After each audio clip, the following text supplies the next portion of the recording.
on, sit down, what are you waiting for? You idiot, come on, we'll start the show already, come on. Alright, ladies and gentlemen of the internet, are you ready? I'm ready. It's 2018. Welcome to the first episode of the year. That's right, this is FPS in 60 seconds. This is still my little movie review show where I'm going to talk about the films that I've seen recently and tell you whether or not I think they deserve an Oscar or a Razzie. That's right, welcome to Films People Saw in 60 seconds. The apocalypse hasn't happened quite yet, so before it does, let's hop on over to Flashpoint to talk about some films that I've seen recently, shall we? Over to you, Keenan. Thank you, Keenan. This is, of course, Flashpoint, but this time I'm going to start a timer on my phone, and I'm going to see how many movies I can talk about in 60 seconds. I've got a lot to talk about, so that probably gives me about 6 seconds per movie. Let's see if I can do this, shall we?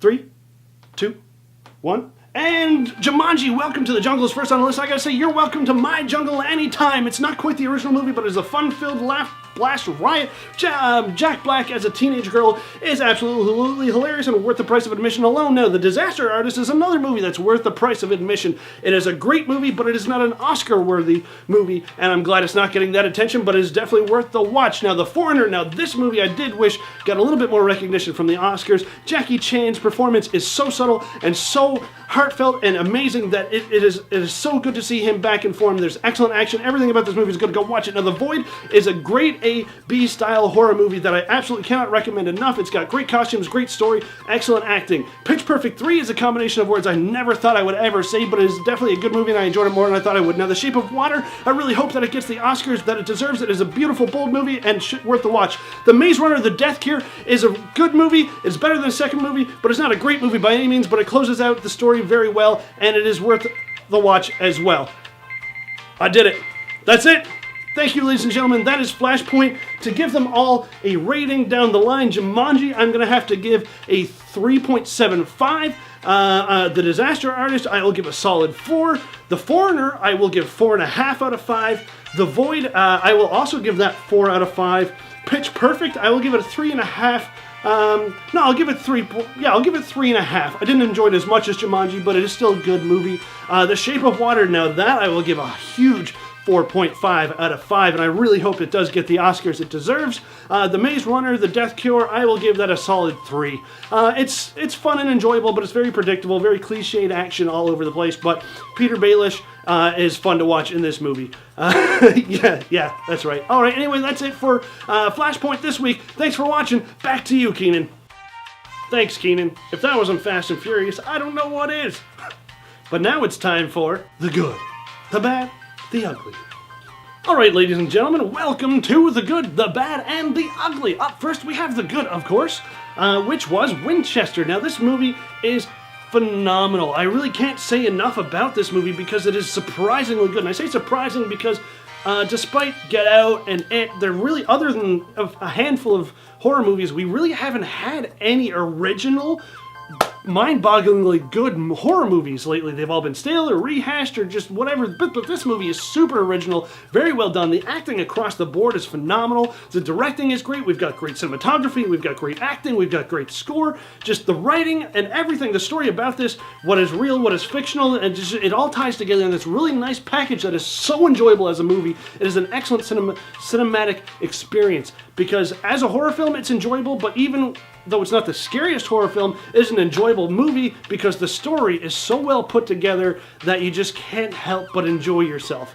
So even though it might not, prevent you from going to sleep at night because it's not that scary, it still has enough scares in there to keep us horror fans interested, but it's got more of a story than anything, and the performances and characters are so well done that it really deserves all of your money. Go watch it.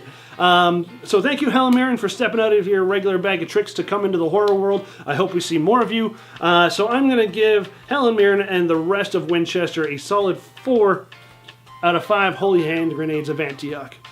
And that's the good.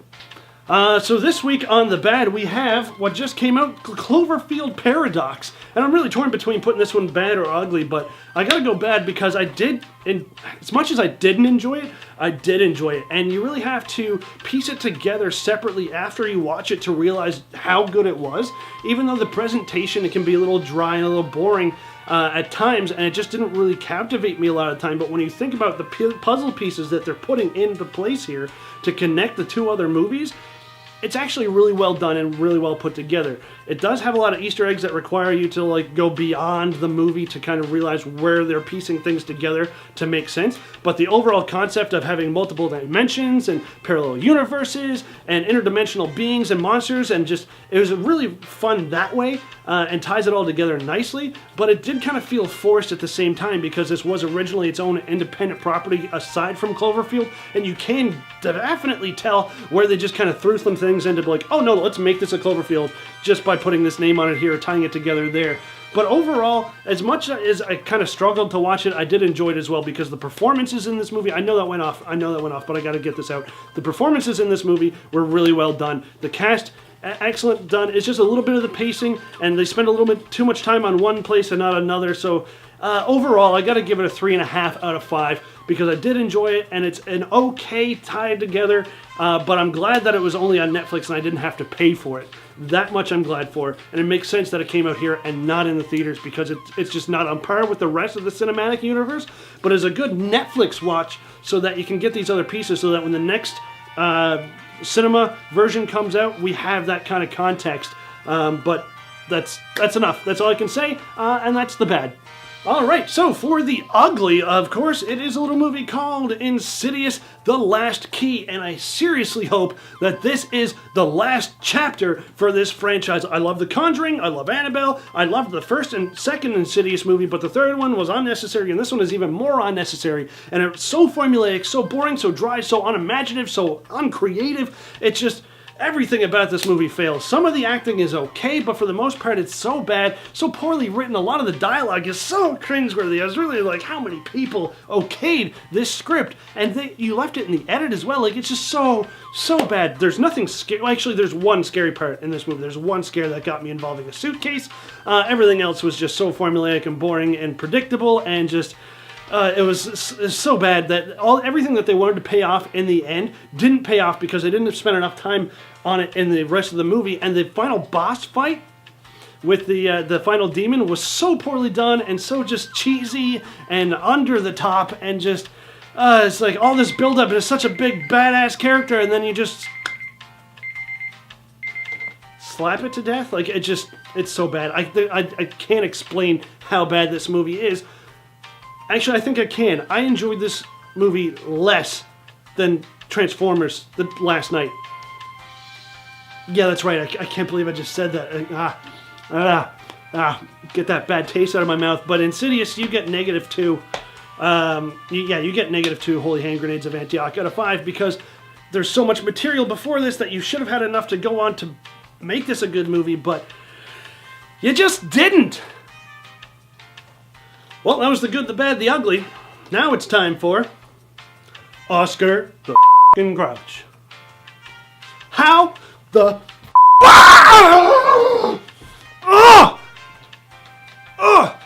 yeah, I'd like to thank the Academy for being such an idiot! You have 10 slots available, you use 9 of them, and you ignored the best picture ever.